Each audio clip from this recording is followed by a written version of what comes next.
نحمده ونصلي على رسوله الكريم اما بعد فاعوذ بالله من الشيطان الرجيم بسم الله الرحمن الرحيم رب اشرح لي صدري ويسر لي امري واحلل عقدة من لساني يفقهوا قولي يا ايها الذين آمنوا كتب عليكم الصيام كما كتب على الذين من قبلكم لعلكم تتقون أياما معدودات فمن كان منكم مريضا أو على سفر فعدة من أيام أخر وعلى الذين يطيقونه فدية طعام مسكين فمن تطوع خيرا فهو خير له وأن تصوموا خير لكم إن كنتم تعلمون شهر رمضان الذي أنزل فيه القرآن هدى للناس وبينات من الهدى والفرقان فمن شهد منكم الشهر فليصم ومن كان مريضا أو على سفر فعدة من أيام أخر يريد الله بكم اليسر ولا يريد بكم العسر ولتكملوا العدة ولتكبروا الله على ما هداكم ولعلكم تشكرون وَإِذَا سَأَلَكَ عِبَادِي عَنِّي فَإِنِّي قَرِيبٌ أُجِيبُ دَعْوَةَ الدَّاعِ إِذَا دَعَانِ فَلْيَسْتَجِيبُوا لِي وَلْيُؤْمِنُوا بِي لَعَلَّهُمْ يَرْشُدُونَ صدق اللہ العظیم۔ شروع کرتی ہوں اللہ کے نام سے جو بے انتہا مہربان نہایت رحم فرمانے والا ہے۔ اے لوگو جو ایمان لائے ہو، تم پر روزے فرض کیے گئے جیسا کہ تم سے پہلے لوگوں پر فرض کیے گئے تھے تاکہ تم بچ سکو۔ گنتی کے چند دن ہیں، تو تم میں سے جو شخص بیمار ہو یا سفر پر ہو تو وہ دوسرے دنوں سے گنتی کو پورا کر لے، اور ان لوگوں پر جو اس کی طاقت رکھتے ہوں پھر روزہ نہ رکھیں تو ایک مسکین کو کھانا کھلانا فدیہ ہے۔ تو جو کوئی خوشی سے نیکی کرے تو وہ اس کے لیے بہتر ہے، اور یہ کہ تم روزہ رکھو یہی تمہارے لیے زیادہ اچھا ہے اگر تم جانتے ہو۔ رمضان وہ مہینہ ہے جس میں قرآن اتارا گیا، لوگوں کے لیے ہدایت، تمام انسانوں کے لیے رہنمائی اور ہدایت کی واضح نشانیاں اور حق و باطل میں فرق کر دینے والی کتاب۔ تو جو کوئی تم میں سے اس مہینے کو پائے اسے چاہیے کہ روزہ رکھے، اور جو کوئی بیمار ہو یا سفر پر ہو تو دوسرے دنوں سے گنتی پوری کر لے۔ اللہ تمہارے ساتھ آسانی چاہتا ہے، مشکل نہیں چاہتا۔ اور تاکہ تم گنتی پوری کرو اور تم اللہ کی بڑائی بیان کرو اس پر جو اس نے تمہیں ہدایت عطا کی، اور تاکہ تم اس کے شکر گزار بن جاؤ۔ اور جب میرے بندے آپ سے میرے بارے میں پوچھتے ہیں تو کہہ دیجئے کہ بے شک میں قریب ہوں، پکارنے والے کی پکار کا جواب دیتا ہوں جب بھی وہ مجھے پکارتا ہے۔ بس چاہیے کہ وہ میری بات مانیں اور چاہیے کہ مجھ پر ایمان لائیں تاکہ وہ ہدایت پائیں، راہ پائیں۔ معزز خواتین، رمضان المبارک کی آمد ہے۔ نبی اکرم صلی اللہ علیہ وسلم کا یہ طریقہ تھا کہ رمضان کی آمد سے پہلے شعبان میں ہی اس کی تیاری شروع کر دیتے، اور شعبان کے مہینے میں ہی عبادت میں کچھ اضافہ کر لیتے جو روزے اور صدقہ خیرات کی شکل میں ہوتا تھا۔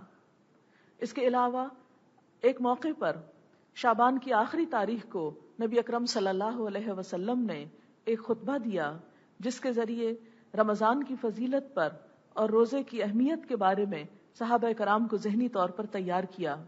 اگرچہ یہ تمام باتیں جو روزے سے متعلق ہیں ہم میں سے بہت سے لوگ بہت اچھی طرح جانتے ہیں، لیکن کسی بھی چیز کو محض جان لینے سے بات نہیں بنتی۔ کوئی بھی کام زیادہ بہتر طریقے سے کرنے کے لیے ضروری ہے کہ اس کے کرنے سے پہلے ہم ذہنی طور پر، روحانی طور پر اس کے لیے تیار ہوں، اپنے آپ کو یاد دہانی کرائیں، کیونکہ انسان تو ہے ہی بھولنے والی چیز۔ تو کوئی بھی عبادت جسے پوری روح کے ساتھ، پورے شعور کے ساتھ کیا جاتا ہے، اس کے کرنے کا لطف ہی کچھ اور ہے، اور وہ عبادت جو محض ایک روٹین کے تحت کر لی جائے، اور وہ روزہ جو صرف بھوکے پیاسے ہونے کا نام رہ جائے، تو ایسا روزہ انسان کو حقیقی معنوں میں وہ فائدہ نہیں دیتا جس کے لیے اللہ تعالیٰ نے یہ روزے ہم پر فرض کیے۔ اس لیے ضروری معلوم ہوتا ہے کہ قرآن پاک کی تفسیر کے باقاعدہ پروگرام کے آغاز میں رمضان المبارک سے متعلق تمام باتیں دہرا لی جائیں. یہ میری اپنی ذات کے لیے بھی یاد دہانی ہے اور آپ سب بہنوں کے لیے بھی ایک یاد دہانی ہے، تاکہ رات اگر ہم تراویح پڑھیں اور کل صبح انشاءاللہ جب روزہ رکھیں تو پورے شعور کے ساتھ، پوری روح کے ساتھ اور پوری طرح اس عبادت سے لطف اندوز بھی ہوں، اور اس کا جو اجر و ثواب اور جو اس کا فائدہ اللہ تعالیٰ نے بتایا ہے اسے بھی پوری طرح حاصل کر سکیں. تو یہ چند باتیں اسی چیز کو ذہن میں رکھتے ہوئے آپ سے کرنا چاہ رہی ہوں. امید ہے کہ آپ ان پر غور فرمائیں گے. پہلی چیز جو اللہ تعالیٰ اس آیت میں فرماتے ہیں، یا ایھا الذین آمنوا، اے لوگو جو ایمان لا چکے ہو. گویا تمام ان لوگوں سے خطاب ہے جو اللہ کو، رسولوں کو، آخرت کو اور آخرت کے حساب کتاب کو مانتے ہیں، اور وہ سب آپ ہیں. یا ایھا الذین آمنوا، ہم بھی ان لوگوں میں شامل ہیں جو ایمان لائے. کیا کرو؟ کتب علیکم الصیام، تم پر روزے فرض کر دیے گئے. کتبہ کا لفظ کتبہ سے ہے. کتبہ کا مطلب ہوتا ہے لکھ لینا. کتاب ہے لکھی ہوئی چیز. گویا تم پر لکھ دیے گئے، اور لکھی ہوئی چیز بہت اہم ہوتی ہے. کسی بھی چیز کی ڈاکیومنٹیشن اور اس کو لکھ دیا جانا اس کی اہمیت کو ظاہر کرتا ہے. تو کتب علیکم الصیام، تم پر روزے لکھ دیے گئے. اسی لیے اس کا ترجمہ کیا جاتا ہے کہ تم پر روزے فرض کیے گئے، یعنی یہ ایک فرض عبادت ہے اور اسے جان بوجھ کر چھوڑا نہیں جا سکتا. اور یہ عبادت صرف ہم پر نہیں، امت مسلمہ پر، نبی صلی اللہ علیہ وسلم کی امت پر، بلکہ اس سے پہلے کی انبیاء کی امتوں پر بھی روزہ فرض کیا گیا تھا. کما کتب علی الذین من قبلکم، کیوں فرض کیا گیا؟ لعلکم تتقون، تاکہ تم بچ سکو. تتقون، تقوی کے لفظی معنی ہے کسی چیز سے بچنا. کس چیز سے بچتا ہے انسان؟ بظاہر کھانے پینے سے بچتا ہے، بظاہر اپنی نفسانی خواہشات کے پورا کرنے سے بچتا ہے، لیکن انسانی ضروریات سے یہ بچنا، وہ بنیادی ضروریات جو انسان کے ساتھ ہر دم لگی رہتی ہیں، ان ضروریات سے جب انسان پرہیز کرتا ہے، کھانے پینے سے بچتا ہے، تو دراصل بچنے کی ایک پریکٹس ہوتی ہے، بچنے کی ایک ایکسرسائز ہوتی ہے. اور جب انسان اپنے نفس پر کنٹرول کرنا سیکھتا ہے تو پھر گناہوں سے بھی بچ جاتا ہے. روزہ دراصل کیا ہے کہ صبح سے لے کر شام تک تم کھانے پینے اور نفسانی خواہشات کو کرنے سے، حالانکہ وہ جائز ہیں، ان جائز ضروریات سے بھی تم بچو، تاکہ تم ان جائز ضروریات سے بچ کر ناجائز چیزوں سے بھی بچ سکو، اور جب ناجائز چیزوں سے بچو تو پھر برے انجام سے بھی بچ سکو. یہ ہے روزے کا اصل مطلب، لعلکم تتقون، تاکہ تم بچنا جان لو. بات یہ ہے کہ ہم انسان بہت دفعہ چاہتے ہیں کہ غلط کاموں سے بچ سکیں، لیکن باوجود خواہش کے، باوجود کوشش کے بچ نہیں سکتے. عام طور پر بھی آپ نے دیکھا ہوگا کہ جب خواتین ڈائٹنگ کرتی ہیں، کھانے سے بچنا چاہتی ہیں، تو اس بچنے میں بڑی دقت ہوتی ہے، بڑی مشقت ہوتی ہے، اور جب کوئی نہ دیکھ رہا ہو تو نظر چرا کے کچھ نہ کچھ کھا بھی لیا جاتا ہے، کیونکہ وہ معاملہ اپنے ساتھ جو ہوتا ہے. مگر روزہ ایک ایسی عبادت ہے کہ جس میں اللہ کے لیے کھانے پینے سے بچا جاتا ہے. آپ تنہا ہوں، ایسی جگہ پر ہوں جہاں کوئی نہ دیکھتا ہو، کوئی پوچھنے والا نہ ہو، کوئی سزا دینے والا نہ ہو، کوئی پکڑنے والا نہ ہو، لیکن پھر بھی خواہ کتنے بھی بھوکے ہوں، کتنے بھی پیاسے ہوں، کتنے ہی جذبات سے مغلوب ہوں، لیکن آپ وہ کام نہیں کرتے جو اس حالت میں اللہ نے آپ کو روک دیا کرنے سے. اس طرح ضبط نفس کی ایک ایسی ٹریننگ ہوتی ہے، اور انسان کو بار بار یہ احساس دلایا جاتا ہے کہ جس رب کے حکم سے تم حلال چھوڑ رہے ہو، اسی رب کے حکم سے تم حرام کو بھی چھوڑ دو. ہم روزے کی حالت میں حلال چیز استعمال کرنا چھوڑتے ہیں. کھانا پینا حلال ہے، پانی حلال ہے، جس کے بارے میں قرآن پاک میں اللہ تعالیٰ فرماتے ہیں کلوا من طیبات ما رزقناکم، جو پاکیزہ چیزیں ہم نے تم کو دی ہیں ان کو کھاؤ. انہیں اللہ کا حکم سمجھ کر ہم استعمال کرتے ہیں، لیکن روزے میں مت کھاؤ. گویا حلال سے بچنا. تو جب ایک انسان اللہ کے حکم سے، اللہ کی خوشی کی خاطر حلال سے بچتا ہے تو وہ آخر حرام سے کیوں نہ بچے گا. اسی لیے روزے کی حالت میں صرف کھانا پینا نہیں، جھوٹ، چغلی، غیبت اور ہر غلط کام بھی چھوڑ دینا چاہیے، کیونکہ وہ حرام چیزیں ہیں، اور اگر انسان ان کو نہیں چھوڑتا تو نبی صلی اللہ علیہ وسلم نے فرمایا من لم يدع قول الزور والعمل به فليس لله حاجة ان يدع طعامه وشرابه، جس نے روزہ رکھ کر جھوٹ بولنا اور جھوٹ پر عمل کرنا نہ چھوڑا تو اللہ کو اس بات کی کوئی ضرورت نہیں کہ کوئی شخص اپنا کھانا پینا چھوڑ دیتا ہے۔ گویا روزہ صرف کھانا پینا چھوڑنے کا نام نہیں، بلکہ اس کے ساتھ ساتھ ہر حرام کام سے بچنے کا نام ہے، ہر گناہ سے بچنے کا نام ہے، ہر اللہ کی ناراضگی اور ناپسندیدگی سے بچنے کا نام ہے۔ لہذا جب تک انسان بچنا نہیں سیکھتا اس وقت تک روزے کی روح کو نہیں پہنچتا۔ اسی لیے روزہ صرف زبان کا نہیں، صرف پیٹ کا نہیں، وہ آنکھ کا روزہ بھی ہے، وہ کان کا روزہ بھی ہے، وہ دل کا روزہ بھی ہے، وہ ان ہاتھوں کا روزہ بھی ہے، وہ پاؤں کا روزہ بھی ہے کہ ان تمام اعضاء کو اللہ کی نافرمانی سے روک دیا جائے۔ آنکھیں وہ کچھ نہ دیکھیں جو اللہ نے دیکھنا حرام قرار دیا، کان وہ چیزیں نہ سنیں جنہیں اللہ نے سننا حرام قرار دیا، ہاتھ وہ کام نہ کریں جنہیں اللہ نے کرنے کا حکم نہیں دیا۔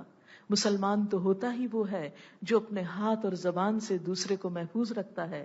مسلمان تو ہوتا وہ ہے کہ جو اپنے اعضاء سے اپنی اذیت اور اپنی تکلیف سے دوسرے کو بچا کر رکھتا ہے۔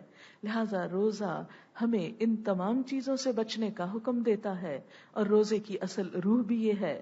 اور اسی لیے آپ صلی اللہ علیہ وسلم نے فرمایا کم من صائم لیس لہ من صیامہ الا الظمأ وکم من قائم لیس لہ من قیامہ الا السحر، کتنے ہی روزہ دار ایسے ہیں کہ جن کو اپنے روزے سے سوائے بھوک پیاس کے کچھ بھی نہیں ملتا، اور کتنے ہی راتوں کو قیام کرنے والے ایسے ہیں کہ جن کو راتوں میں سوائے رت جگے کے اور کچھ بھی نہیں ملتا۔ تو گویا اگر ہم چاہتے ہیں کہ ہم اپنے روزے سے فائدہ اٹھائیں، ہم اپنی اس مشقت کا اجر پائیں، ہم اس قربانی سے جہنم سے بچیں اس قربانی کو کرنے کے ذریعے، تو پھر ہمارے لیے کیا ضروری ہے کہ ہم صرف کھانے پینے سے نہیں، ہر حرام سے بچنے کی کوشش کریں، صرف رات کو کھڑے ہو کر قرآن سننا نہیں، اس کو سمجھ کر عمل کرنے کی بھی کوشش کریں تاکہ روزے کا اصل مقصد پورا ہو سکے۔ اللہ تعالیٰ نے جو اتنی خوبصورت عبادت ہم پہ فرض کی، یہ فرض کے درجے میں ہے، اس سے واقعی ہم دوسری چیزوں کے اندر بھی اپنی لائف میں ڈسپلن لا سکیں۔ یہ روزے کا بہت بنیادی مقصد ہے، بہت بنیادی پیغام ہے۔ اور دوسری طرف جو شخص ایمان اور احتساب کے ساتھ روزہ رکھتا ہے اس کے لیے اجر و ثواب بھی ہے۔ نبی صلی اللہ علیہ وسلم نے فرمایا من صام رمضان ایمانا و احتسابا غفر له ما تقدم من ذنبه، جس نے ایمان اور احتساب کا مطلب ہے اپنا حساب لیتے ہوئے، اپنے آپ کو گناہوں سے بچاتے ہوئے، نیت کو اللہ کے لیے خالص کرتے ہوئے جس نے روزہ رکھا، اس کے لیے وعدہ کیا ہے کہ اس کے پچھلے تمام گناہ معاف کر دیے جائیں گے، اور ایسے ہی لوگوں کا روزہ ان کے لیے ڈھال بن جاتا ہے۔ نبی صلی اللہ علیہ وسلم نے فرمایا الصیام جنۃ، روزہ ڈھال ہے۔ ڈھال شیلڈ کو کہتے ہیں جو تلوار کے وار سے اس زمانے میں دشمن کے وار سے بچایا کرتی تھی۔ تو جیسے انسان دشمن کے وار سے بچنے کے لیے شیلڈ یا ڈھال استعمال کرتا ہے، بالکل اسی طرح روزہ بھی دراصل انسان کو گناہوں سے بچنے، شیطان کے شر اور فتنے اور وسوسوں سے بچنے اور شیطان کی اکساہٹوں سے بچنے کے لیے ایک ڈھال کا کام دیتا ہے۔ لہذا روزہ پورے شعور کے ساتھ اگر رکھا جائے تو انشاءاللہ العزیز وہ دنیا میں گناہوں سے بچائے گا اور آخرت میں جہنم کی آگ سے بچائے گا، اور اس طرح روزے کا وہ مقصد پورا ہو جائے گا کہ لعلکم تتقون، تاکہ تم بچ سکو، تاکہ تمہارے اندر تقوی پیدا ہو سکے۔ اور اگر کوئی شخص اس ڈھال کے اندر سوراخ کرنا چاہے، یعنی آپ کسی سے برا نہیں کر رہے لیکن کوئی آپ سے لڑنے کو آ گیا ہے، کوئی آپ کے ساتھ زیادتی کر رہا ہے، تو اس کے بارے میں بھی نبی صلی اللہ علیہ وسلم نے فرمایا وَإِذَا كَانَ يَوْمُ صَوْمِ أَحَدِكُمْ، جب تم میں سے کوئی ایک روزے سے ہو اور پھر روزے کی حالت میں وہ کیا کرے، فَلَا يَرْفُسْ، کوئی بے حیائی کی بات نہ کرے، وَلَا يَسْخَبْ، شور نہ مچائے، چیخے چلائے نہیں، زور زور سے دوسروں پر شاؤٹ نہیں کرے، وَإِنْ سَابَّهُ أَحَدًا، اور اگر اس کو کوئی گالی دے، تو کیا کہے، او قاتلہ یا اس سے لڑائی کرے، فلیقل انی امرؤ صائم، تو جواب میں کہہ دے کہ میں تو روزے سے ہوں، میں جواب نہیں دوں گا. اور اس طرح کیا ہوگا کہ لڑنے کے لیے آنے والا شخص خود ہی خاموش ہو جائے گا. یعنی اپنے آپ کو بچانے کے لیے صرف اتنا کافی نہیں کہ آپ پہل نہ کریں، آپ ابتدا نہ کریں، بلکہ اس کے ساتھ ساتھ یہ بھی ضروری ہے کہ اگر کوئی اور آگے بڑھ کر اس غلط کام کے لیے آتا ہے تو جواب میں اپنے آپ کو روک لیا جائے، اللہ کے لیے صبر کیا جائے، کیونکہ روزہ صبر ہی تو سکھاتا ہے. پھر لعلکم تتقون کے ایک اور معنی بھی ہیں. پہلا معنی تو کیا تھا کہ تاکہ تم بچ سکو. کس کس سے؟ گناہوں سے بچ سکو، غلط کاموں سے بچ سکو، اور اس کے نتیجے میں جہنم کی آگ اور برے انجام سے بچ سکو. دوسرا معنی تقوی، اللہ کی محبت اور اللہ کا خوف، تاکہ تمہارے دل میں اللہ کی محبت پیدا ہو. تو روزے کے ذریعے بھلا اللہ کی محبت کیسے پیدا ہوا کرتی ہے؟ اس لیے کہ روزے کی حالت میں انسان کے اندر ایک خاص قسم کی کیفیت جنم لیتی ہے، ایک خاص روحانی کیفیت. سارا دن انسان ایک خاص شعوری حالت میں ہوتا ہے. جب بھی کوئی کام کرنے لگتا ہے تو سوچتا ہے میں روزے سے ہوں. ایک خاص پاکیزگی کا احساس پیدا ہوتا ہے، اور اس میں جب وہ ایک پاکیزگی کا احساس آتا ہے دل میں تو ساتھ ہی اللہ کی یاد بھی آتی ہے. پھر کچھ ایسے کام بھی روزے میں بتائے گئے کہ جس سے اللہ کی یاد میں اضافہ ہوتا ہے. اور یوں انسان گناہوں سے بچتے ہوئے جب اللہ کو یاد کرتا ہے تو دل میں اللہ کی محبت جنم لینے لگتی ہے. وہ ایمان کا بیج جو ہم دلوں میں ڈال چکے ہوتے ہیں، وہ رمضان کی پوری فضا اس بیج کو پنپنے، پھوٹنے اور تناور درخت بننے میں مددگار ہوتی ہے. چونکہ روزہ ایک انسان تنہا نہیں رکھتا، پورا معاشرہ ایک طرح سے روزے سے ہوتا ہے. سب کے اندر خیر اور بھلائی کے جذبے ہوتے ہیں.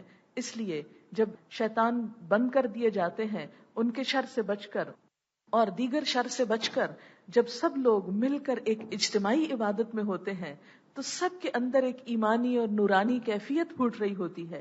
وہ نورانی کیفیت انسان کے دل میں اللہ کی محبت میں اضافہ کرتی ہے. لہذا لعلکم تتقون، تاکہ تمہارے دل میں تقوی پیدا ہو جائے.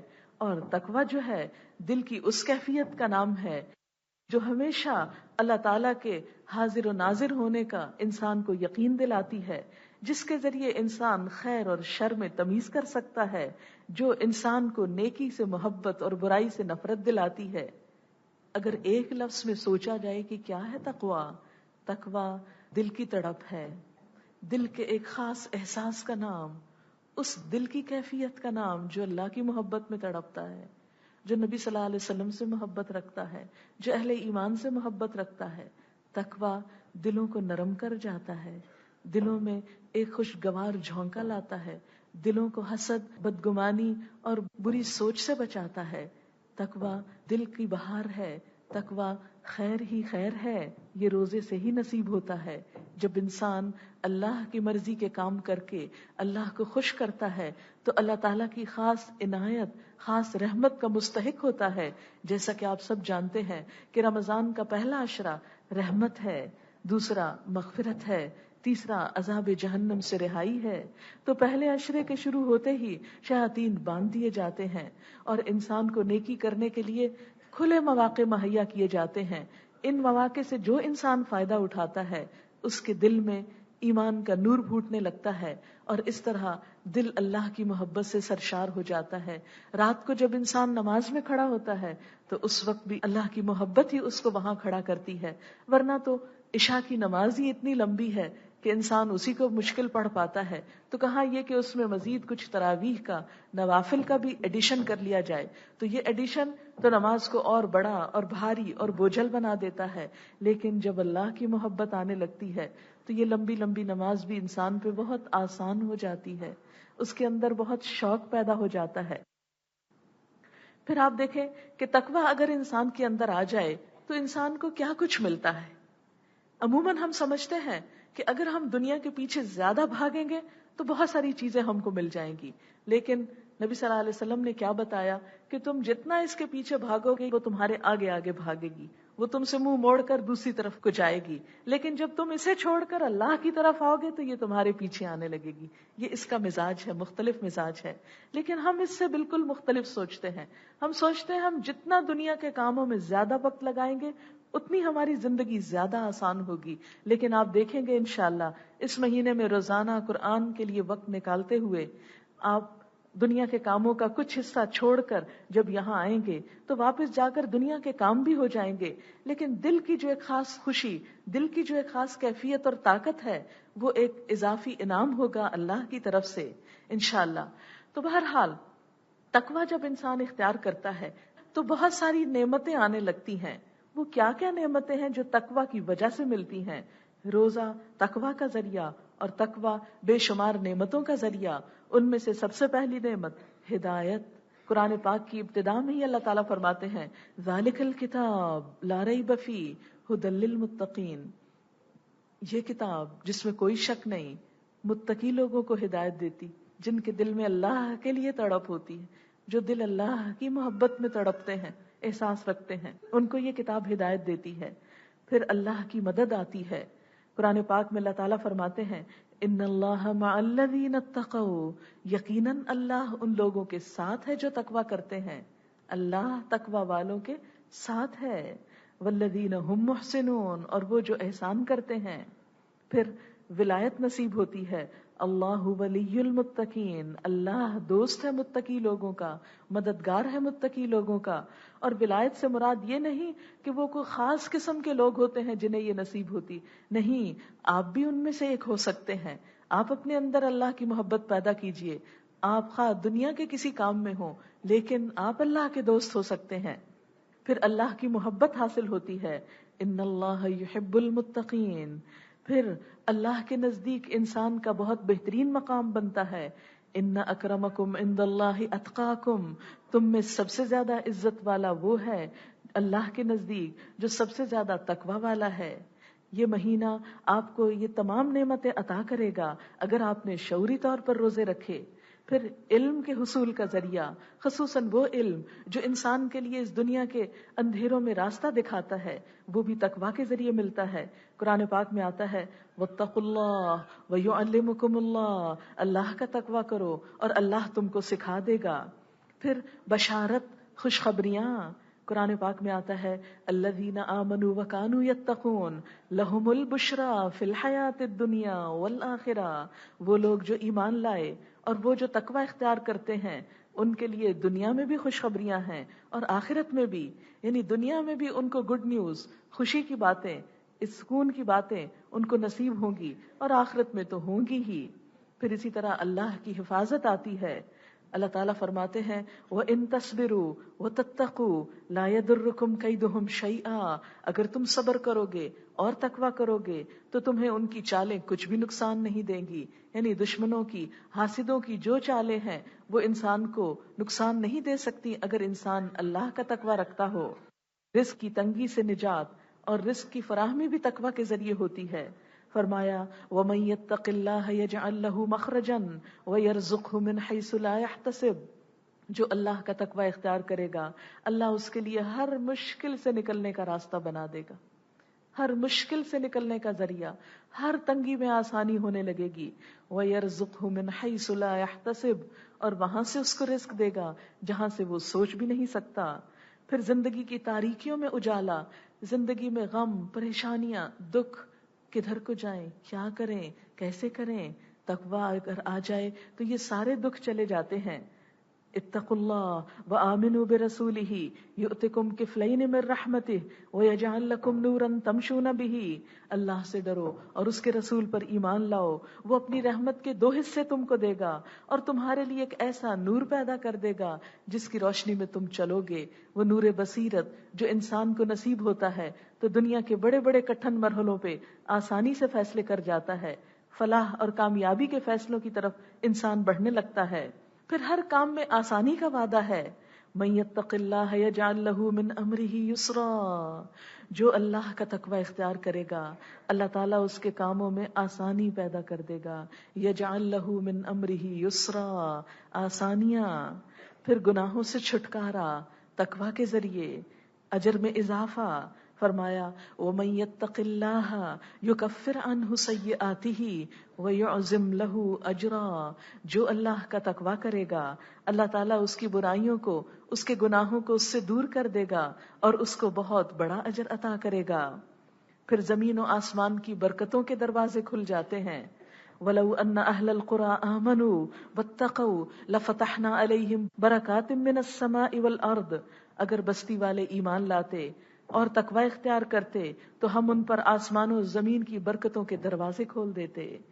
اسی طرح جنت کا وعدہ بھی متقی لوگوں کے لیے، ان للمتقین عند ربهم جنات النعیم، متقی لوگوں کے لیے ہے نعمتوں بھرے باغات ہیں۔ جب انسان وہاں پہنچے گا تو ہر دل پسند چیز اس کو نصیب ہوگی۔ قرآن پاک میں اللہ تعالیٰ فرماتے ہیں وَسَارِعُوا إِلَىٰ مَغْفِرَةٍ مِّن رَّبِّكُمْ وَجَنَّةٍ عَرْضُهَا السَّمَاوَاتُ وَالْأَرْضُ أُعِدَّتْ لِلْمُتَّقِينَ، سارعوا، جلدی کرو، تیز چلو، إِلَىٰ مَغْفِرَةٍ مِّن رَّبِّكُمْ، اپنے رب کی بخشش کی طرف، وَجَنَّةٍ، اور جنت کی طرف، عَرْضُهَا السَّمَاوَاتُ وَالْأَرْضُ، جس کا عرض آسمان و زمین کے برابر ہے، اعدت للمتقین، جو متقی لوگوں کے لیے تیار کی گئی ہے۔ اسی لیے نبی اکرم صلی اللہ علیہ وسلم یہ دعا مانگا کرتے تھے اللہم انا نسألک الہدی والتقی والعفاف والغنی، اے اللہ ہم تجھ سے سوال کرتے ہیں ہدایت کا، تقوی کا، پاکیزگی کا اور بے نیازی کا۔ لہذا ہمیں بھی اس رمضان کی شعوری طور پر تیاری کرتے ہوئے پوری طرح ذہنی اور روحانی طور پر اس نیکی کے مہینے سے بھرپور فائدہ اٹھانے کے لیے اپنے آپ کو پوری طرح پریپیئر کرنا ہے، جیسے کہ نبی صلی اللہ علیہ وسلم اس مہینے کی تیاری کیا کرتے تھے۔ شعبان ہی کے اندر جب چاند نظر آتا تو آپ دعا پڑھا کرتے تھے اللہم اہلہ علینا بالامن والایمان والسلامت والاسلام والتوفیق لما تحب وترضى یا ہلال ربی وربک اللہ۔ اس کا مطلب کیا ہے؟ اے اللہ اس چاند کو ہم پر امن والا، ایمان والا، سلامتی والا، اسلام والا اور ان کاموں کی توفیق والا بنا جن کو تو پسند کرے اور جس پہ تو راضی ہو جائے۔ کتنی خوبصورت دعا ہے۔ اگر آپ میں سے کچھ لوگ بھی یہ سعادت حاصل کریں تو چاند دیکھتے ہی یہ دعا پڑھیں اللہم اہلہ علینا بالامن والایمان والسلامت والاسلام والتوفیق لما تحب وترضى یا ہلال ربی وربک اللہ، اے ہلال تیرا اور میرا رب اللہ ہی ہے۔ تو یہ دعا اگر عربی میں یاد نہ بھی ہو تو اردو میں اس معنی کی دعا ضرور پڑھ لیں تاکہ زیادہ سے زیادہ اس مہینے کی برکتوں سے فائدہ اٹھا سکیں۔ پھر اس کے بعد فرمایا لعلکم تتقون ایاما معدودات، کیوں پریشان ہوتے ہو؟ چند دن تو ہیں، گنتی کے دن ہیں، بس گنے ہوئے دن ہیں۔ کتنا ہمارا رب ہماری نفسیات سے واقف ہے کہ میرے بندے گھبرا رہے ہیں کہ 30 دن کھانا پینا چھٹ جائے گا، 30 دن فلاں اور فلاں کام چھٹ جائے گا۔ نہیں، مت فکر کرو، مت گھبراؤ، ایام معدودات، گنے ہوئے دن۔ معدود عربی زبان میں عدد سے ہے، معدود مفعول کے وزن پر، گنتی کے چند دن۔ اور آپ دیکھیں سارا سال ہم اسلامی کیلنڈر سے بے نیاز رہتے ہیں، بھولے رہتے ہیں کہ شعبان ہے یا رجب ہے یا کیا ہے اور کیا نہیں، لیکن رمضان آتا ہے تو ایک ایک تاریخ ہم کو یاد ہوتی ہے، دن میں کئی دفعہ دہراتے ہیں آج کون سا روزہ ہے، کتنے گزر گئے، کتنے باقی رہ گئے۔ ایام معدودات، گنے جانے والے دن جو گنے جاتے ہیں۔ اور ویسے بھی آپ دیکھیں ایک مہینے کو پھر اللہ تعالیٰ نے 3 حصوں میں ڈیوائیڈ کر دیا، اور ویسے بھی آپ دیکھیں ایک مہینے کو پھر اللہ تعالیٰ نے 3 حصوں میں ڈیوائیڈ کر دیا، 10 10 10۔ اس کو عشرہ بولتے ہیں، عشرہ عربی زبان میں 10 کو کہتے ہیں۔ پہلے 10 دن رحمت کا عشرہ، او پہلا گیا، دوسرے 10 دن مغفرت کا، او دوسرا گیا، اور تیسرے کا تو پتہ ہی نہیں چلتا، تاک راتوں کی وجہ سے اتنی تیزی آ جاتی ہے عبادت میں اور اللہ کی طرف رجوع کرنے میں، اور بالآخر پھر ختم ہو جاتا ہے۔ خوش قسمت ہوتے ہیں وہ لوگ جن کو یہ دن نصیب ہوں، اور خوش قسمت ہیں وہ جو ان دنوں سے بھرپور فائدہ اٹھائیں۔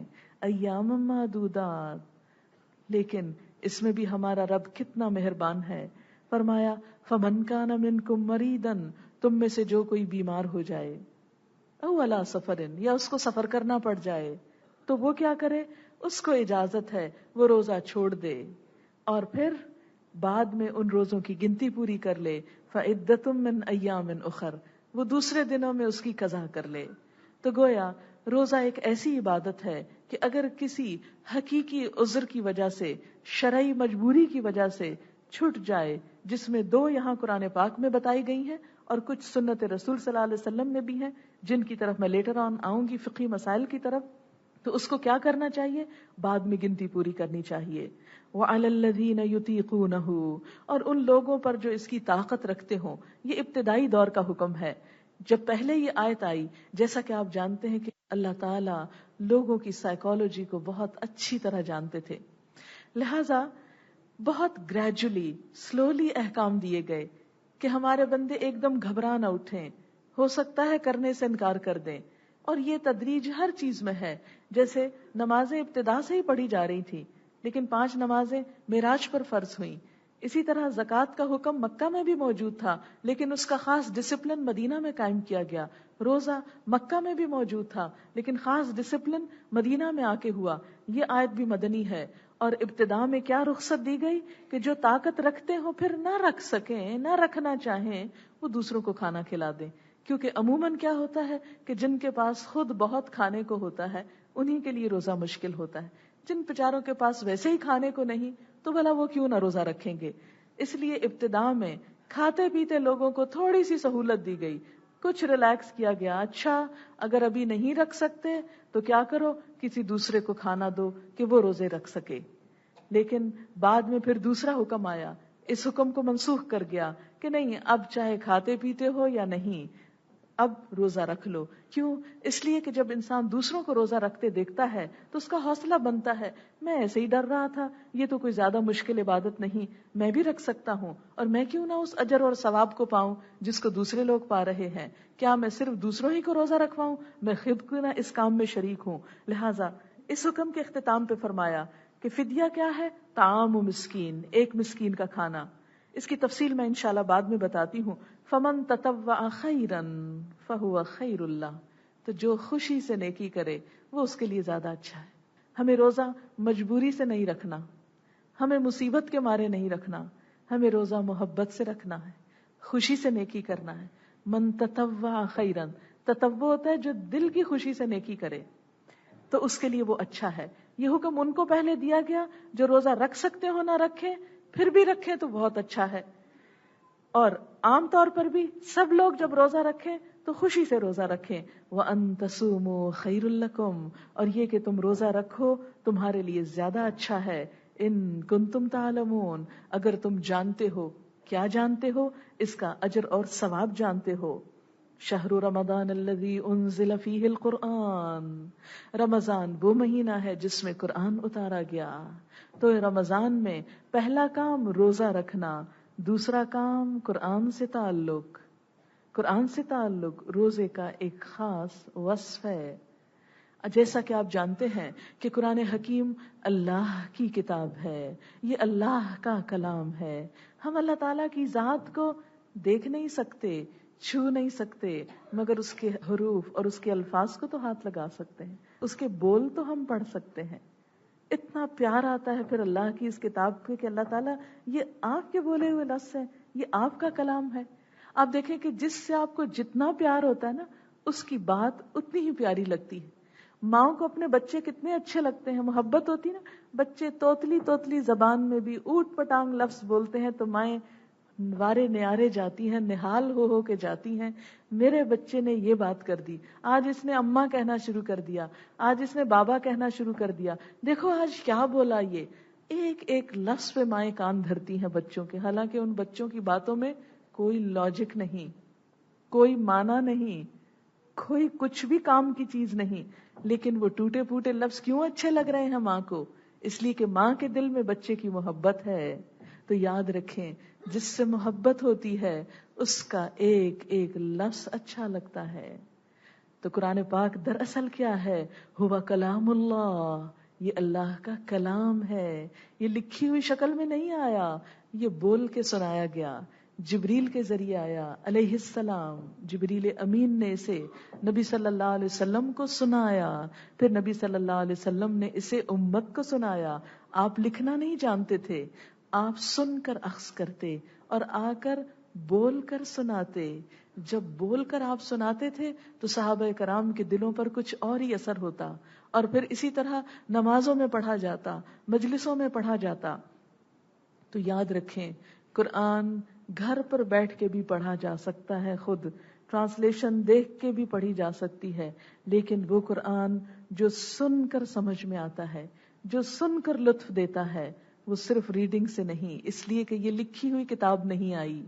اسی وجہ سے بہت سارے لوگ اس کنفیوژن میں ہوتے ہیں کہ ہم قرآن پڑھنا شروع کرتے ہیں، تفسیریں ہیں ہمارے گھر میں، مگر چند پیجز کے بعد ہم تھک جاتے ہیں، بور ہو جاتے ہیں، ہم کو سمجھ میں نہیں آتا، کبھی ایک بات ہوتی ہے، کبھی دوسری ہونے لگتی ہے، پھر تیسری شروع ہو جاتی ہے، تو اس کا ٹاپک کیا ہے، یہ کس سبجیکٹ پر ہے؟ یہ ساری کنفیوژن اس لیے ہوتی ہے کہ وہ قرآن کا مطلب ہی نہیں سمجھتے۔ قرآن کا لفظ بھی کیا بتاتا ہے؟ بہت زیادہ پڑھی جانے والی چیز قرأ سے ہے۔ قرأ کا مطلب ہے پڑھنا، اور پڑھنے سے مراد صرف ایسی ریڈنگ نہیں، بلکہ اقرأ بسم ربک الذی خلق جیسے کہا گیا کہ پڑھو، جیسے نبی صلی اللہ علیہ وسلم سے پڑھوایا گیا، یعنی بولو اس کو۔ لہذا سننے کے بعد دوسرا کام، اس کو بول کر بتانا بھی بہت پر لطف ہے، اسے پڑھ کر سنانا بھی بہت مزہ دیتا ہے۔ اس لیے آپ سب کو یہاں پر رمضان کے مہینے میں جو زحمت دی جا رہی ہے کہ آئیں مل بیٹھ کر اللہ کی یہ کتاب پڑھیں، یہ اسی لیے کہ یہ کلام اللہ ہے۔ اس کلام کو جب ہم مل بیٹھ کر سنیں اور سنائیں گے تو انشاءاللہ آپ اس کتاب کا ایک اور ہی رخ دیکھیں گے، ایک اور ہی لذت پائیں گے، ایک اور ہی محبت اس کے اندر آپ کو محسوس ہوگی، کیونکہ یہ مجلس محض صرف اللہ کے نام پر قائم کی گئی ہے۔ کسی جماعت، کسی پارٹی، کسی گروہ، کسی فرقے، کسی چیز سے تعلق نہیں رکھتی، صرف اور صرف اللہ کا نام، اور یہاں صرف اور صرف اللہ کا کلام، اور صرف یہاں پر آپ نیت جب لے کر آئیں اللہ کی خوشی۔ آپ میں سے کوئی نہ میری خاطر آئے اور نہ میں آ کر یہاں آپ پر احسان جتاؤں کہ میں آپ کے لیے اتنی دور سے آئی ہوں، نہیں، میں صرف اللہ کے لیے آئی ہوں۔ اور آپ بھی جب گھروں سے قدم نکالیں تو سوچ کے نکلیں، یا اللہ صرف تیرے لیے جا رہی ہوں، تیری محبت کے لیے، تیری شفقت اور تیری رحمت حاصل کرنے کے لیے، تیری بات کرنے کے لیے، تیری بات سننے کے لیے۔ تو یہ کلام جب آپ سنیں گے، سن کر سیکھیں گے، تو انشاءاللہ اس کا معنی بھی سمجھیں گے اور اس سے فائدہ بھی اٹھائیں گے۔ لہٰذا کوشش کیجئے کہ وقت پر پہنچیں اور اول سے آخر تک ہر سطر جو ہے وہ آپ کے کان سے گزرے، تاکہ یہ رمضان ہمارا ایسا گزرے کہ جیسے اللہ تعالیٰ فرماتے ہیں شہر رمضان الذی انزل فیہ القرآن، یہ رمضان کا مہینہ، اسی میں قرآن اتارا گیا تھا۔ جیسے اور چیزوں کی سالگرہ آپ بناتے رہتے ہیں، وہ صحیح ہے یا غلط اس سے مجھے بحث نہیں، لیکن یہ رمضان کا مہینہ قرآن کا مہینہ ہے، اس میں قرآن کی ابتدا ہوئی تھی، اس میں جو لیلۃ القدر ہے جو 1000 مہینوں سے بہتر ہے، اس میں اللہ نے ہم کو یہ تحفہ دیا تھا۔ اور قرآن کے تو قدم قدم پر رحمتیں اور برکتیں ہیں۔ جس ہستی کا کلام ہے وہ سب سے بڑی ہے، جس ہستی پر نازل ہوئی وہ تمام انسانوں سے عظیم ہے، جو فرشتے اس کو لے کر آئے جبریل امین وہ فرشتوں کے سردار ہیں، جس مہینے میں یہ اتری وہ برکتوں اور رحمتوں کا مہینہ ہے، جس میں ایک نیکی فرض کے برابر ہے، ایک فرض 70 فرضوں کے برابر ہو جاتا ہے۔ جس رات میں یہ اترا وہ 1000 مہینوں سے بہتر ہے، جس شہر میں یہ اترا وہ ام القریٰ ہے، اور جس امت کی طرف آیا وہ آپ امتن وسطن ہے، خیرہ امتن ہے، بہترین امت۔ لہذا اس قرآن کو جو بھی پڑھے گا، جو بھی سنے گا، جو اس کے لیے وقت نکالے گا، اس کا ایک لمحہ بھی ضائع نہیں جائے گا۔ یہ سب سے بہترین انویسٹمنٹ ہے جو آپ زندگی میں کریں گے۔ یہ لمحہ جو اللہ کی خاطر آ کر اللہ کے کلام کو سننے میں اور اللہ کی محبت لے کر لوٹنے میں جو گزرے گا، اس کا لطف بھی کچھ اور ہوگا، اور انشاءاللہ اس کا اجر بھی آپ غیر معمولی پائیں گے۔ اور کیونکہ یہ اللہ کے کلام کو باقی تمام چیزوں پر ایسی ہی اہمیت ہے جیسی خود اللہ کی ذات کو ہر مخلوق پر، یہ علم ہر علم سے اس لحاظ سے افضل اور اعلیٰ ہے کہ یہ رب کائنات کا دیا ہوا صحیح ترین علم ہے. اسی لیے اس قرآن کو کیا کہا گیا کہ ہدی للناس، یہ انسانوں کی رہنمائی کے لیے آیا ہے. آپ دیکھیں کہ اگر قرآن صرف رات تراویح میں بے سوچے سمجھے پڑھنے اور سننے کا ہی نام تھا تو یہی وجہ ہے کہ لوگوں کے اندر ساری ساری رات بھی شبینہ کر کے عمل میں کوئی تبدیلی نہیں آتی. کیوں؟ اس لیے کہ اس سے کوئی رہنمائی نہیں لیتے. برکت تو ہوتی ہے، اس میں کوئی شک نہیں، ثواب ہوتا ہے، کوئی شک نہیں، ایک ایک حرف پر 10 نیکیاں آتی ہیں، لیکن اللہ تعالیٰ نے قرآن پاک کو صرف نیکیاں کمانے کی مشین بنا کر نہیں بھیجا کہ تم اس کو بے سوچے سمجھے صرف پڑھتے جاؤ اور نیکیوں کے انبار لگاتے جاؤ. یہ اصل میں کیا ہے وہ تو ہوگا ہی، وہ نیکیاں تو بونس ہے. اصل روح کیا ہے؟ ہدی للناس، رہنمائی ہے. کس کے لیے؟ للناس، تمام انسانوں کے لیے. تمام انسانوں تک یہ پیغام کیسے پہنچے گا؟ اسی وقت جب امت مسلمہ اس پیغام کو سمجھے گی، جب میں اور آپ اس کا حق ادا کریں گے تو جبھی یہ تمام انسانوں تک جائے گا. ہدی للناس، انسانوں کے لیے ہدایت، وبینات من الہدی والفرقان، اور روشن نشانیاں ہدایت کی اور حق و باطل میں فرق کرنے والی. اسے قرآن کو بینات کہا گیا. قرآن کی آیات واضح نشانیاں ہیں، اور انشاءاللہ آپ خود اپنے تجربے سے یہ بات محسوس کریں گے کہ قرآن زندگی کے ہر روز پیش آنے والے مسائل کا حل پیش کرتا ہے. آپ راستے میں کوئی چیز دیکھیں گی اور یہاں آ کر آپ دیکھیں گی کہ وہی بات قرآن آپ کو بتا رہا ہے. آپ اپنی پرسنل لائف میں کوئی ایکسپیرینس کریں گی اور آپ دیکھیں گی کہ قرآن اس کو آپ کے ساتھ شیئر کر رہا ہے، کیونکہ اللہ کا کلام ہے. جب بھی کوئی شخص یہ چاہتا ہے کہ اللہ سے ہم کلام ہو تو کیا کرے، یا یہ چاہتا ہے کہ اللہ اس سے ہم کلام ہو تو اسے کیا کرنا چاہیے؟ اس کتاب کو پڑھنا چاہیے، اللہ کی بات سننی چاہیے. اور پھر آپ دیکھیں گے کہ زندگی کے ہر چیز کے بارے میں بڑی بڑی بات ہی سے نہیں کر سکتے. وہ احساسات جو آپ کسی سے شیئر نہیں کر سکتے، وہ بات جو آپ کسی کو بتا نہیں سکتے، اپنی ماں کے سامنے بھی کھول کے نہیں رکھ سکتے، آپ دیکھیں گے کہ وہ جو 70 ماؤں سے بڑھ کر پیار کرنے والا ہے، اس کے کلام کے ذریعے آپ کو اپنی زندگی کی ان باتوں میں بھی رہنمائی ملے گی، کیونکہ یہ اللہ کا وعدہ ہے. والفرقان، اور حق و باطل میں فرق کرنے والی کتاب ہے. فرقان، اچھے اور برے، نیکی اور بدی، خیر اور شر میں فرق کرتی ہے. پھر فرمایا فمن شہد منکم الشہر، جو بھی پائے تم میں سے اس مہینے کو، فلیصم، بس چاہیے کہ اس میں روزے رکھے. اب یہ حکم لازم ہو گیا. اب وہ جو کھانا کھلانے والی سہولت تھی وہ ختم ہو گئی. اب ہر شخص کو روزہ رکھنا ہے. اور اس کے بعد ومن کان مریدن، جو بیمار ہو، او علی سفر، یا سفر پر ہو، فعدۃ من ایام اخر، تو وہ دوسرے دنوں سے گنتی پوری کر لے. یرید اللہ بکم الیسر ولا یرید بکم العسر، اللہ تمہارے لیے آسانی چاہتا ہے، تمہارے لیے تنگی نہیں چاہتا، تمہارے لیے مشکل پیدا نہیں کرنا چاہتا. یعنی یہ سہولت اللہ تعالیٰ نے کس لیے دی کہ بعد میں پورے کر لو، کہ اس دن میں سفر میں تم مصیبت میں نہ پڑو، بیماری میں تم ہلاک نہ ہو جاؤ. تمہیں اللہ اس فرض سے بچا لیتا ہے، رخصت دیتا ہے. یہی اسلام کی خصوصیت اسے دیگر تمام ادیان سے ممتاز کرتی ہے کہ اسلام میں کوئی ریجڈیٹی نہیں. اسلام میں ایسے کانسیپٹ نہیں کہ تم مرو یا جیو، یہ کام کہہ دیا تو بس کرو ہی کرو. نہیں، اگر نہیں کر سکتے، بیمار ہو، نہیں کر سکتے کہ سفر پر ہو، کوئی بات نہیں، بعد میں کر لینا. آپ نے دیکھا ہوگا اتنا عرصہ اسکول کالج میں آپ جاتے رہے، امتحان آپ نے دیے، کبھی کسی دنیا کے ممتحن نے، کسی استاد نے آپ کو ایسے معاف کیا کہ کوئی بچہ کہے میں بیمار تھا تو امتحان نہیں دے سکا، تو آپ میرا کل لے لیجئے یا اگلے سال لے لیجئے؟ نہیں. وہ اگر یہ چانس گیا تو گیا، لیکن اللہ تعالیٰ کے ہاں ایسا نہیں. وہ اپنے بندے کو سہولت دیتا ہے، رخصت دیتا ہے، اجازت دیتا ہے. ٹھیک ہے اب نہیں تو بعد میں کر لو، لیکن بعد میں کیوں کرو؟ وَلِتُكْمِلُ الْعِدَّةَ، گنتی پوری کرو. گنتی کو پورا کرنا انتہائی ضروری ہے. وَلِتُكَبِّرُوا اللَّهَ عَلَى مَا هَدَاكُمْ، اور تاکہ تم اللہ کی بڑائی بیان کرو اس پر جو اللہ نے تم کو ہدایت دی، یعنی اللہ ہی کی خاطر یہ سب کچھ کرو. وَلَعَلَّكُمْ تَشْكُرُونَ، تاکہ تم شکر گزار ہو جاؤ. گویا روزہ رکھنے کا ایک مقصد کیا تھا؟ لَعَلَّكُمْ تَتَّقُونَ، اور دوسرا کیا ہے؟ لَعَلَّكُمْ تَشْكُرُونَ، تاکہ تمہارے اندر شکر کی کیفیت آئے. اچھا بھلا یہ کیفیت کیسے آ سکتی ہے؟ یہ اس طرح آتی ہے کہ جب نعمتیں ہم کو مفت میں ملتی چلی جاتی ہیں تو قدردانی نہیں آتی.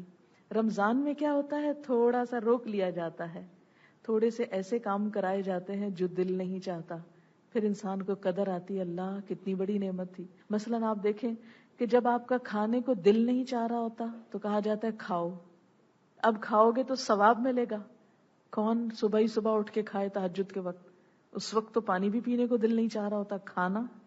لیکن اس میں آپ دیکھیں کہ عام دنوں میں ایسی مجبوری نہیں ڈالی گی تو انسان کہتا ہے اللہ تیرا شکر ہے، عام دنوں میں تو نے ہمیں پکڑ کے نہیں رکھا کہ اب کھاؤ اور ضرور کھاؤ. پھر اسی طرح جب بھوک سک لگتی ہے کہا نہیں اب نہیں کھاؤ. پھر اس کے بعد کیا ہوتا ہے، جب افطار کا وقت ہوتا ہے تو اللہ تعالیٰ پھر کہتے ہیں اچھا اب کھاؤ.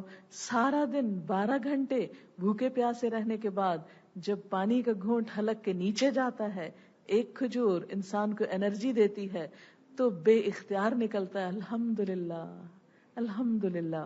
وہ الحمدللہ عام دنوں میں نہیں نکلتا منہ سے. وہ الحمدللہ جو عام دنوں میں ہم بولتے ہیں وہ محض زبان سے بولتے ہیں. روزہ افطار کرتے وقت جو الحمدللہ کہتے ہیں وہ پورے جسم کی رگ رگ سے شکر ادا ہو رہا ہوتا ہے. تو یہ شکر ادا کرنے کا ایک موقع بھی ملتا ہے، لعلکم تشکرون. اور پھر اس کے بعد جب ایک روحانی غذا آپ کو ملتی ہے تو قدرتی طور پر اللہ تعالیٰ سے ایک کنیکشن جڑتا ہے، تو لعلکم تشکرون، وہ شکر ادا کرتے ہیں. اور آپ یاد رکھیں کہ ساری عبادت کا جو نچوڑ ہے وہ شکر ہے. قرآن پاک کے سب سے پہلے الفاظ کیا ہیں؟ الحمدللہ رب العالمین. سب شکر اللہ کے لیے، سب تعریف. حمد کا معنی تعریف بھی ہوتا ہے، شکر بھی ہوتا ہے. گویا ساری عبادات کا اصل نچوڑ کیا ہے؟ شکر. کہ بندہ شکر گزار بن جائے، خوشی میں بھی غم میں بھی ہر حال میں اللہ کی رضا پر راضی ہو جائے. اور جو اللہ کی رضا پہ راضی ہونا جان لیتا ہے وہی خوش قسمت ترین انسان ہے، دنیا میں بھی خوشیاں سمیٹتا ہے اور آخرت میں بھی. آپ صلی اللہ علیہ وسلم نے فرمایا بندہ مومن کا حال بھی عجیب ہے، جب اسے کوئی غم اور دکھ اور پریشانی آتی ہے تو صبر کرتا ہے، اس پر بھی اجر پاتا ہے. اور جب کوئی خوشی ملتی ہے تو شکر ادا کرتا ہے، تو خوشی کا ملنا بھی اس کے لیے اجر کا سبب بن جاتا ہے. بندہ مومن لوزر نہیں ہوتا کسی حال میں بھی، خواہ اچھے حال ہو خواہ برے حال ہو، خواہ دن کی روشنی ہو یا رات کی ہو. اسی لیے آپ دیکھیں کہ رمضان میں اللہ تعالیٰ نے صرف دن کا روزہ نہیں، رات کی عبادت بھی ہمارے لیے رکھی. اگرچہ روزہ فرض کیا اور اس کو مسنون عبادت قرار دیا. اور آخری چیز رمضان کی وَإِذَا سَأَلَكَ عِبَادِي عَنِّي فَإِنِّي قَرِيبٌ، جب میرے بندے آپ سے میرے بارے میں پوچھیں تو آپ بتا دیجئے کہ میں تو بہت قریب ہوں، میں تو دلوں میں بستا ہوں، تمہاری شاہ رگ کے بھی زیادہ قریب ہوں. اقرب الیہ من حبل الورید ان اللہ یحول بین المرء وقلبہ. اللہ حائل ہے بندے اور اس کے دل کے درمیان.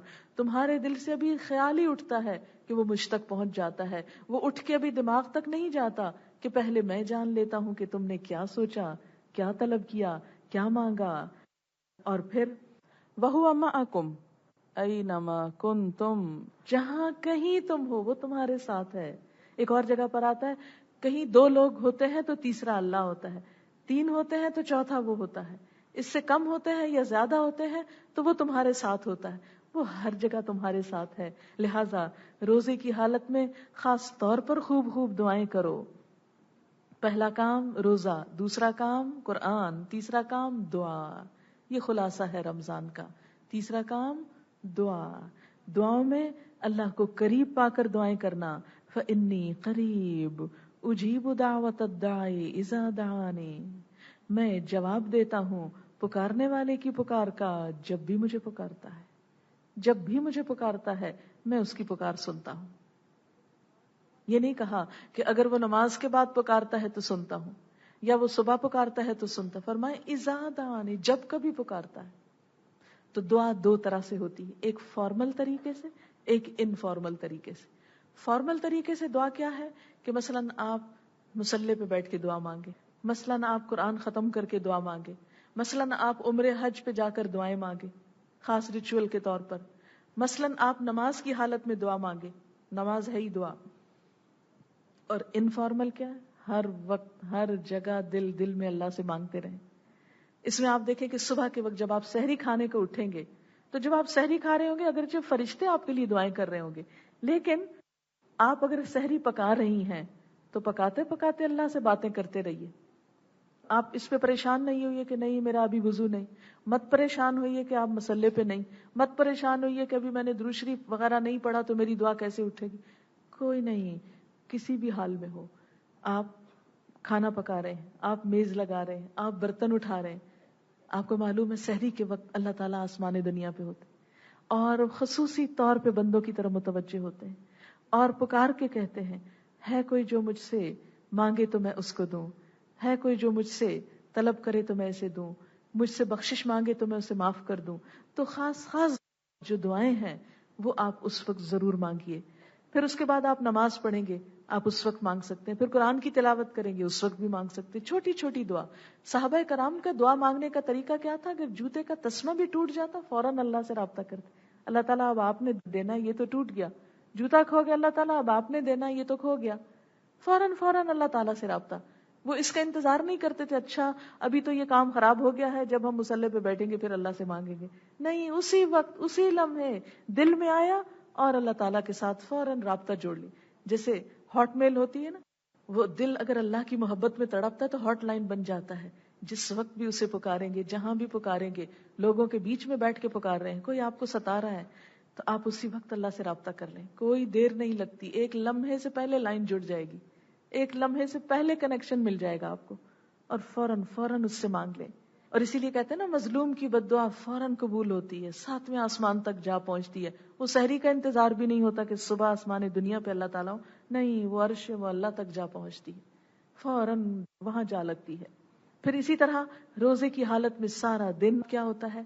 آپ ایک طرح سے عبادت میں ہیں، تو عبادت کے دوران دعائیں قبول ہوتی ہیں. لہٰذا سارا دن جب کبھی دل چاہے، مثلاً آپ کے دل میں کوئی خیال آیا میری یہ چیز نہیں ہے، فوراً دعا مانگ لیں کہ آپ روزے سے ہیں. آپ کے دل میں خیال آیا کہ مجھے یہ کام بڑا مشکل ہو رہا ہے، فوراً دعا مانگ لیں. آپ کسی بات پر پریشان ہیں، کسی بات پہ دکھی ہیں، فوراً دعا کر لیں. پھر نمازوں کے بعد بھی آپ کر سکتے ہیں. پھر جب قرآن کی مجلس میں آپ آئیں گے تو اللہ کے ذکر کرنے کے بعد، قرآن پڑھنے کے بعد دعا قبول ہوتی. یہاں سے اٹھتے ہوئے آپ دعا کیجیے. اور خاص دعا کا وقت افطار کے وقت. جب افطار ہوتی ہے تو دعا رد نہیں ہوتی، کیونکہ وہ مزدوری لینے کا وقت آ چکا ہوتا ہے، وہ اللہ سے کچھ مانگنے کا وقت ہے، کیونکہ سارا دن آپ نے ایک عبادت کی حالت میں گزارا. اب آپ اللہ ہی کے حکم سے روزہ افطار کر رہے ہیں. اب جب آپ اس سے مانگیں گے وہ آپ پہ خاص رحمت کر رہا ہے، اس وقت اس کی رحمتیں آ رہی ہیں. عموماً گھروں میں کیا ہوتا ہے، افطاری کا وقت ہوتا ہے، چیخ پکار ہو رہی ہوتی ہے، ابھی پکوڑے نہیں تلے گئے، ابھی پانی نہیں بنا، ابھی یہ نہیں ہوا. ابھی چھوڑیے ان باتوں کو، صرف 10 منٹ پہلے یہ کام شروع کر لیجئے، 10 منٹ پہلے میز لگا لیجئے اور سب کچھ آف کر کے اس وقت تھوڑا سا آپ مراقبے میں چلے جائیے. یعنی مراقبے میں جانے کا مطلب کیا ہے؟ یکسوئی اختیار کیجئے، کنسنٹریٹ کیجئے، غور کیجئے، احتساب کیجئے. کیسا روزہ گزارا آج میں نے؟ کوئی جھوٹ تو نہیں بولا تھا میں نے؟ کوئی غیبت تو نہیں کی تھی؟ کوئی خراب چیز تو نہیں دیکھی تھی؟ کوئی غلط کام تو نہیں کیا تھا؟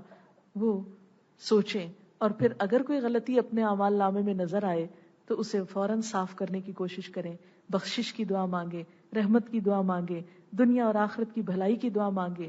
جو بھی آپ اللہ سے طلب کرنا چاہتے ہیں خاص دعائیں اس وقت مانگیں. پھر کیا ہوتا ہے؟ رات کی عبادت، تراویح. پھر اس میں آپ کیا کیجئے؟ نماز پڑھیے، تراویح پڑھیے. تو ان تراویح کے بیچ میں بھی یا اختتام پر آپ دعا مانگیں. اس طرح آپ دیکھیں گے کہ جب آپ دعائیں مانگتے چلے جائیں گے تو انشاءاللہ رمضان کے بعد ان دعاؤں کے اثرات اپنی زندگی میں دیکھیں گے. آپ ٹوٹلی ایک اور انسان ہوں گے انشاءاللہ اندر سے، اور انشاءاللہ لوگوں کے ساتھ معاملات میں. اللہ تعالیٰ نے تو رمضان کا مہینہ ہمارے لیے بطور رحمت فرض کیا تاکہ ہم متقی بن جائیں. لیکن ہوتا یہ ہے کہ ہم روزہ سمجھتے ہیں صرف بھوکا پیاسا رہنے کو اور شام کو ڈٹ کر کھانے پینے کو اور طرح طرح کی نعمتیں اکٹھی کر کے کھا پی لینے کو، یا سحری کے وقت ایک خاص اہتمام کرنے کو، اور اس کے بعد سارا دن جو چاہیں کریں. نہیں، اس کے علاوہ بھی یہ کام کرنے ہیں جو ابھی میں نے آپ سے ذکر کیے ہیں. میں روزے سے متعلق فقہی احکام کچھ بتاؤں گی انشاءاللہ، کیا کیا کام آپ کو کرنا ہے، کیا کیا چیزیں کس طرح، اور اس کے اینڈ میں اگر کوئی آپ کے کویسچنز ہو خاص طور پر وہ میں بتاؤں گی، کیونکہ اسلام تعلیم سے عام ہوتا ہے. ہمارا یہ پروگرام جو ہے ایک تعلیم کا سلسلہ ہے. یہ جو قرآن ہم آپ کو پڑھائیں گے وہ قرآن کی تعلیم ہے ایک طرح سے، اور اس کے ساتھ ساتھ آپ دیکھیں کہ ہم جو عبادت کرتے ہیں اس کا اصل مقصد ہے اللہ کو خوش کرنا. اسی وقت خوش ہوں گے اللہ تعالیٰ جب ہم اللہ کی مرضی کی عبادت کریں گے. تو مرضی کی عبادت کے لیے اس کے طریقے معلوم ہونے چاہیے. عام طور پہ بہت سے لوگ پریشان رہتے ہیں اس حال میں روزہ ہوا یا نہیں, کہیں ٹوٹ تو نہیں گیا, کہیں فاسد تو نہیں ہوا. شک کی حالت میں ہر عبادت لطف کھو دیتی ہے. جو عبادت شک سے پاک پورے یقین کے ساتھ کی جاتی ہے اس کا مزہ ہی کچھ اور ہوتا ہے. اس لیے جب آپ پورے اطمینان سے روزہ رکھیں گے, آپ کو احکام معلوم ہوں گے, کچھ اپنے لیے, کچھ یہاں سے جب آپ سیکھ کر جائیں گے تو کسی اور کو بھی بتا کر اپنے لیے صدقہ جاریہ بنائیں گے. تو میں اب کچھ تعلیمی اسپیکٹ جو روزے کا ہے فقہی اس پر آؤں گی.